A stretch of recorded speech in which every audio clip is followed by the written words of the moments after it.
Hello everybody, welcome to day 38 of confinement. It is April 26th, a Sunday, which means, you know it. Who makes the sauce?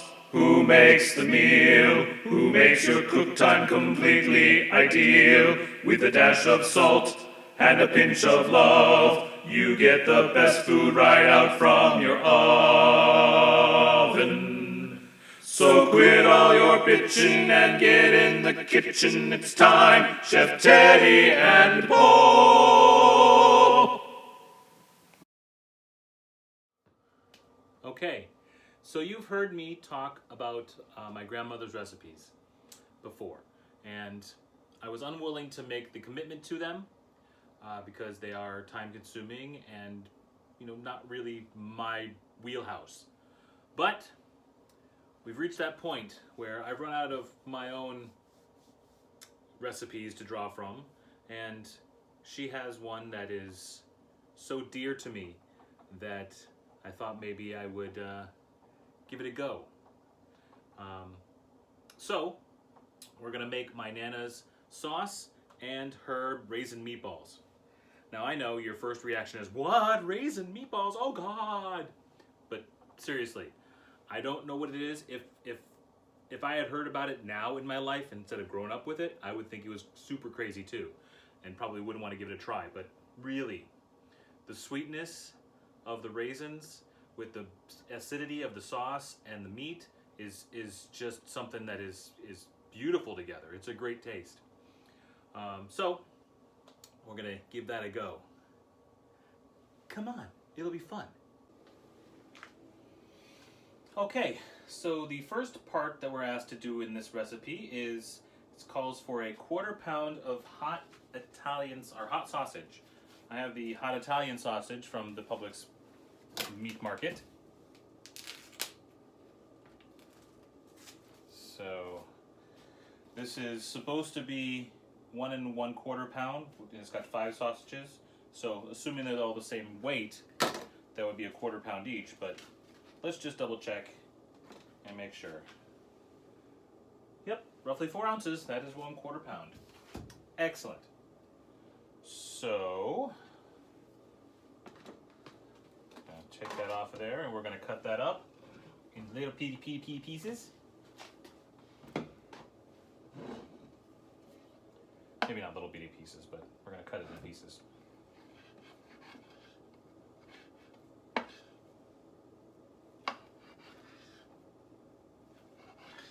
Wow.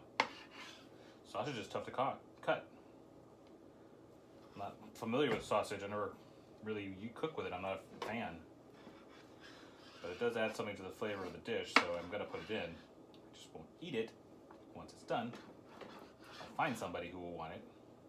Probably my father. Put that in the pan. Now mind you, she says use a pan. She doesn't say to use a pot. And the amounts don't necessitate a big pot, so I'm going with what she said. Next, she says 2 cloves of garlic. Right.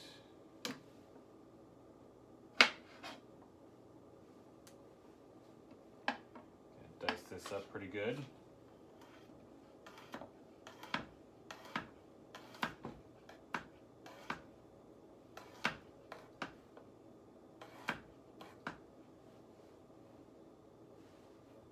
You can't see that with my hand there. I have to do this left-handed, which is going to be super dangerous.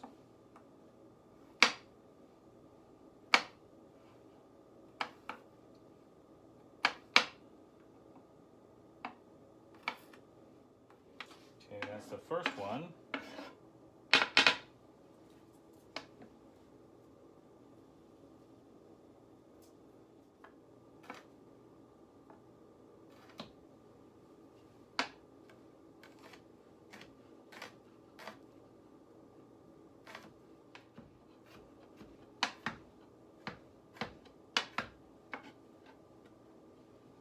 Let's get that all into the hot pan.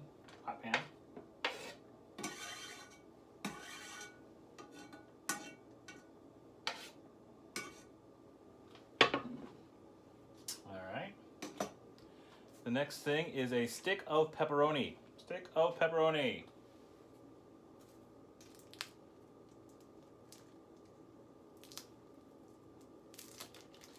It's similar to the recipe that I use, except it's a whole pepperoni.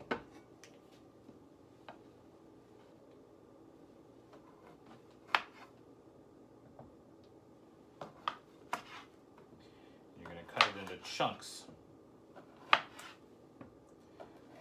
not slices.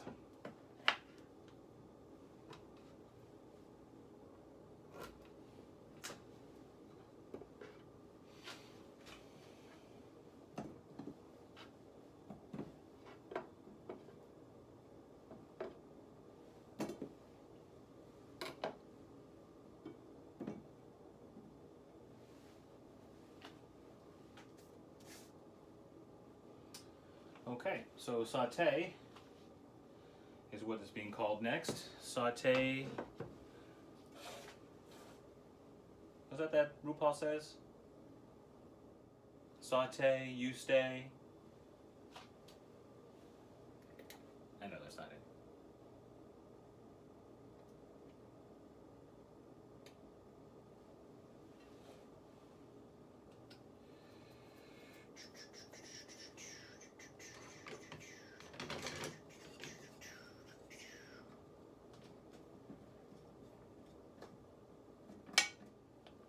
Okay, Teddy just informed me that saute does not mean what I think it means. And I thought that saute was like simmer. Simmer was for like liquids. You put liquids down to simmer in low heat. I thought saute was for solids, and that's how you cook them slowly over low heat. Not the case. It's actually the opposite. When you saute, you cook over high heat very quickly with a little bit of fat. So I'm bringing this pot here up to high temperature, and then I will add the meats in there, meats and garlic in there once it gets to that temperature. I'm also going to put in a little bit of canola oil just for to give it a little bit of fat content. That's what's part of sautéing. My bad. Sorry. Thanks, Chef Teddy. That's why he's Chef Teddy. Okay, just a touch of oil here. Spread it around the pan so we don't get too much issue. Let that heat up for about 30 seconds.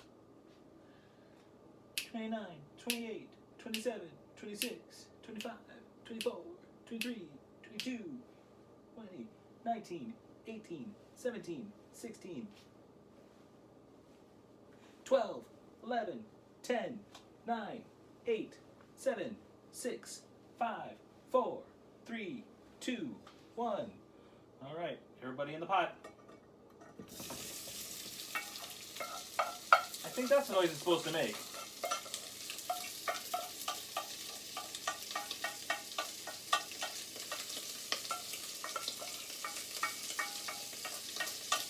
Don't want to lose any of our little garlic bits. All right.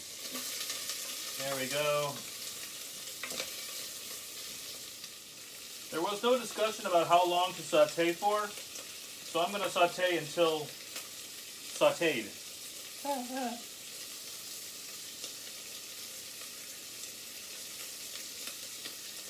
I'm actually just looking at the pepperonis. When it seems like the pepperonis are done, that's probably when it's going to be done. And the sausage. The sausage was pretty much raw though, so that's going to cook fast. Hey, look, I can see.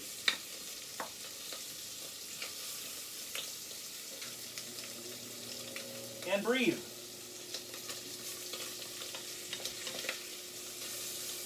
All right, we're super close now. Take that off.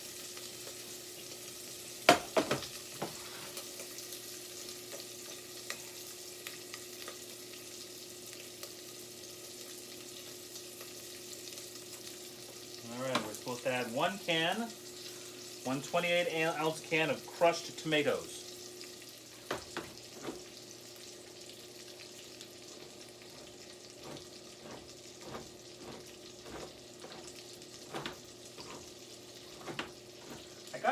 can opener. It was supposed to be one of the really nice, you know, expensive ones. And it just doesn't cut as good as my crappy little one. Very disappointing. Alright, 28 ounces of crushed tomatoes. Oops. Not the can lid. We don't want that in there.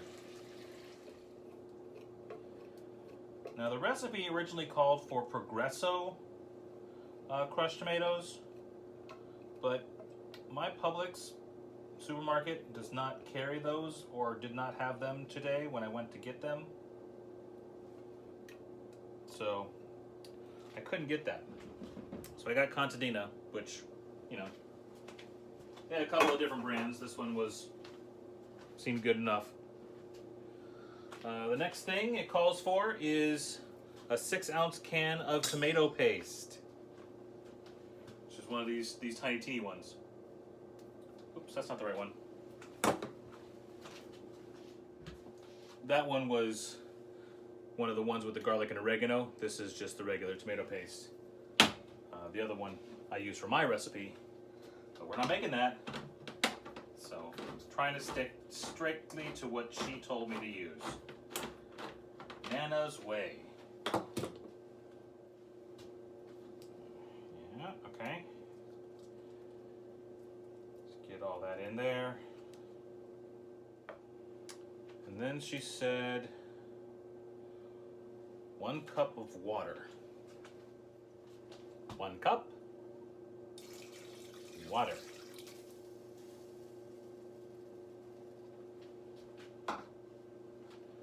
I assume she wants you to stir it.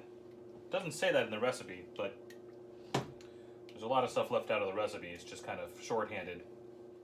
And I don't think this is the amounts that she would make when we make it. She'd make it for Christmas or whatever holiday it was that was making, because it seems like far too little. I think this might be her scaled down version for her, just her and my grandfather. So when she'd make it for the rest of the family, she had enough for for an army.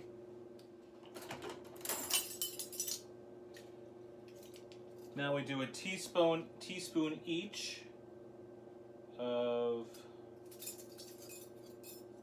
1 teaspoon of salt and pepper.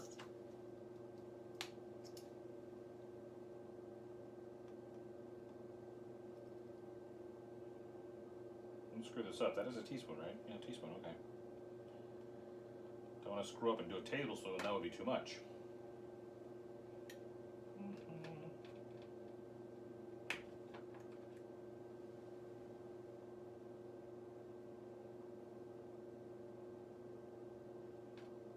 That didn't work out the way I wanted it to. Okay, teaspoon. Pepper.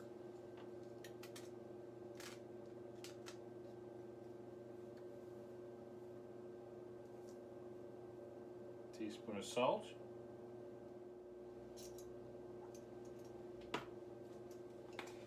And a tablespoon of oregano. Oops, put that on the hot stove.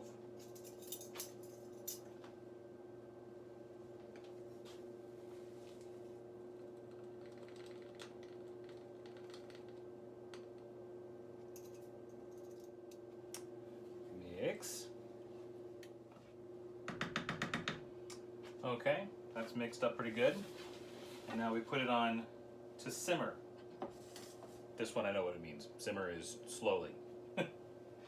So that's low heat on a small burner, and that's supposed to go for 2.5 hours.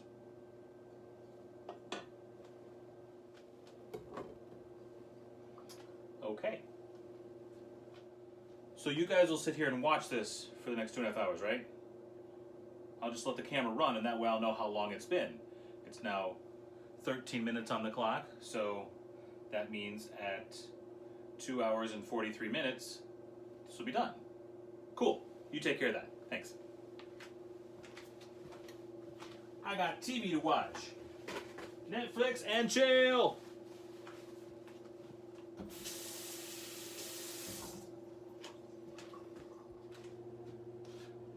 I was just kidding about watching the pot boil essentially, because we got plenty of stuff to do. We got to prep the meatballs, and that takes some time in and of itself. So we got our bowl. Boom, bowl. All right, we are going to use. Where is my meat? I can't find my meat. Okay, that is not a euphemism. All right. There's my scale. I'm not gonna. You don't need to see that. You'll have to take my word for what it actually says. I'm not going to show you because I need to be able to see it. All right, here's my meat. Don't look at my meat, it's private. That was a euphemism. All right, you need to have 1 pound of ground sirloin. Now, this is more than a pound here. I got from the daily, or from the butcher. So we're gonna find ourselves 1 pound. All right, 16 ounces right there. Cool. Put that in the bowl. Boop. And we don't need you anymore. I put my garlic friend away.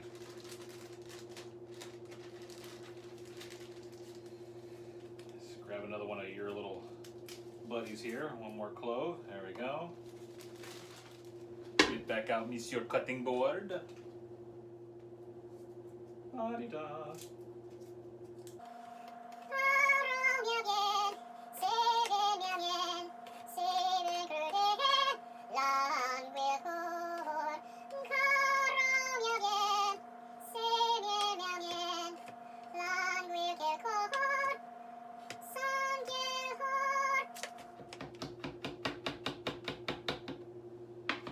It's important that these be diced up really good. This is not in the recipe, but this is something that I know personally, because if one of these pieces, if you get it into your meatball and it's not as flavorful. I mean, it's as flavorful, it's just a little bit too much flavor. It can burn your tongue, ruin your entire meatball experience. So I say make sure this is really, really finely diced.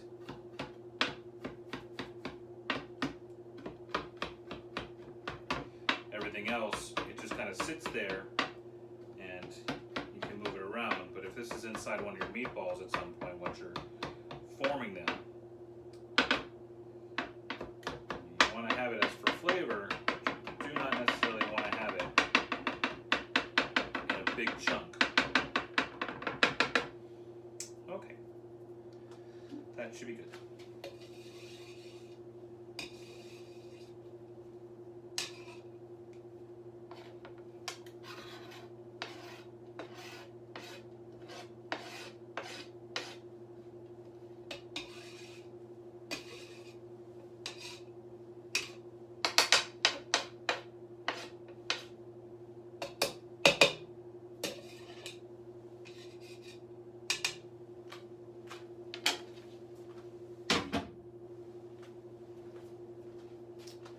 All right, 1 clove garlic, 2 large eggs. Check your privilege, they don't have to be white.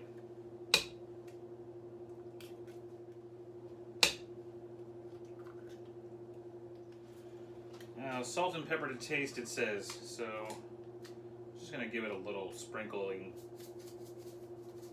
Salt, a little sprinkling of pepper.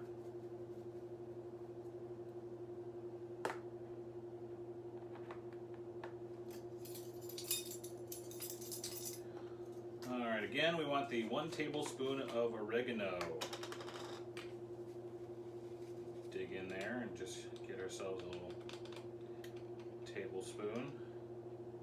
Boop. Yay!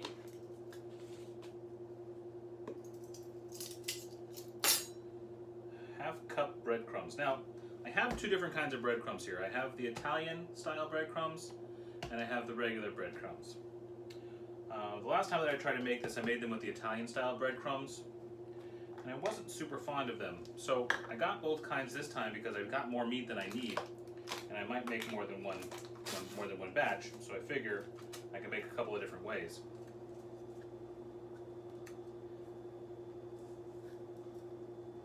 With this first one, we're gonna go with the regular breadcrumbs. All right, 1/2 cup breadcrumbs. Boom, in. And 1/4 cup Romano grated cheese. This is Locatelli brand. She does specify that brand. So, I don't know if everywhere has that brand. Oh, that's smelly. Ugh. Blech. I am not a fan of Romano cheese. I mean, by itself. Obviously, I don't mind it inside these meatballs. But that's not what you taste. Alright. 1/4 cup grated Romano cheese. I don't know how tightly packed it's supposed to be. I'm going to leave it pretty loosely packed. Otherwise, it would be no point of having grated cheese, would it? Alright, let's put the lid on that, because... you.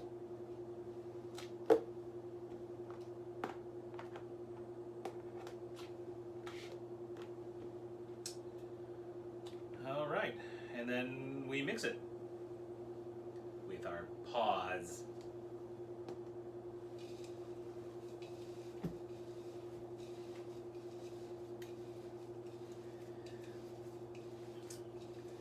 Now, as I'm led to believe, this recipe my grandmother got from my great-grandmother, my grandfather's mother.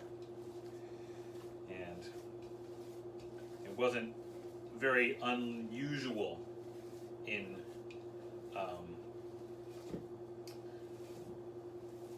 their province of Italy. You know, the raisins were, they had extra raisins from where they were making wine from the grapes, and any grapes that were not used, they just had raisins and throw them in the food. Why not? So it was something that was done. And yeah.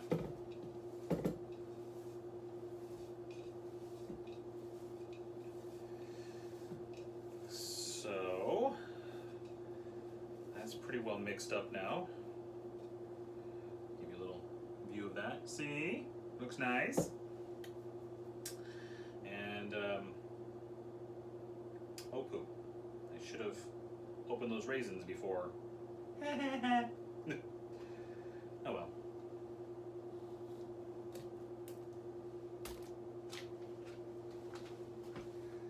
Come here, Mr. Sharp Knife.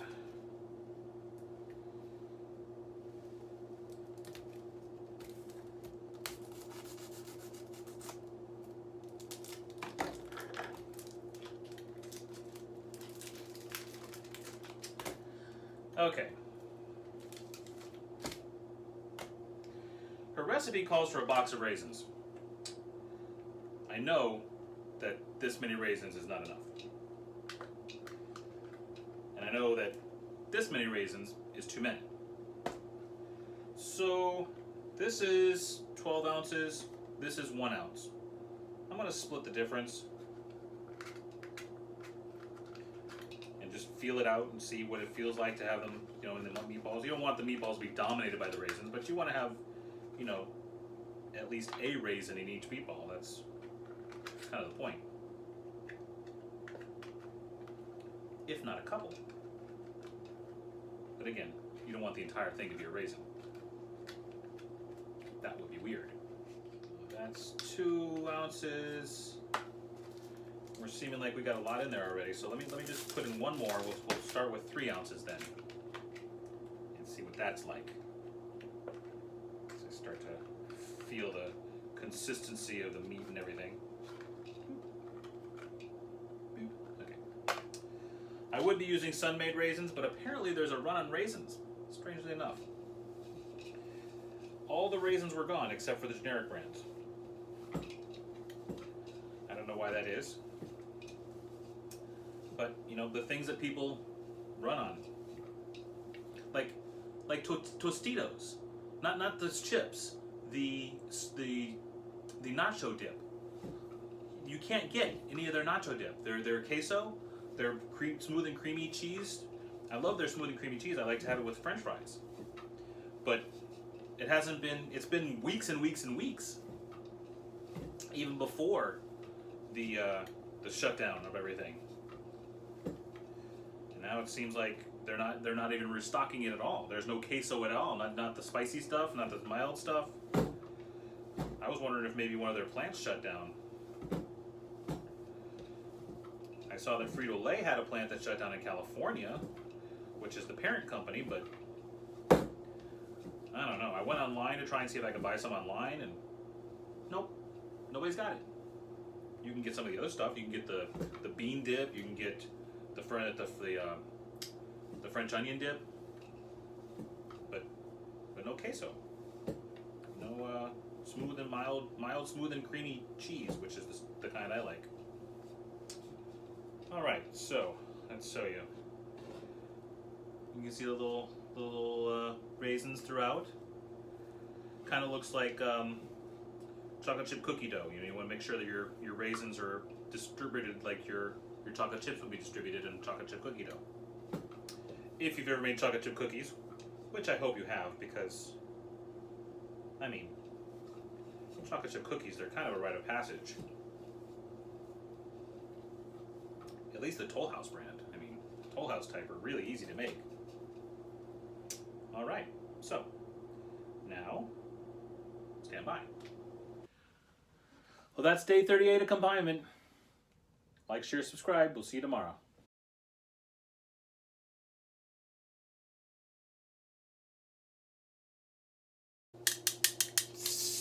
That would be weird.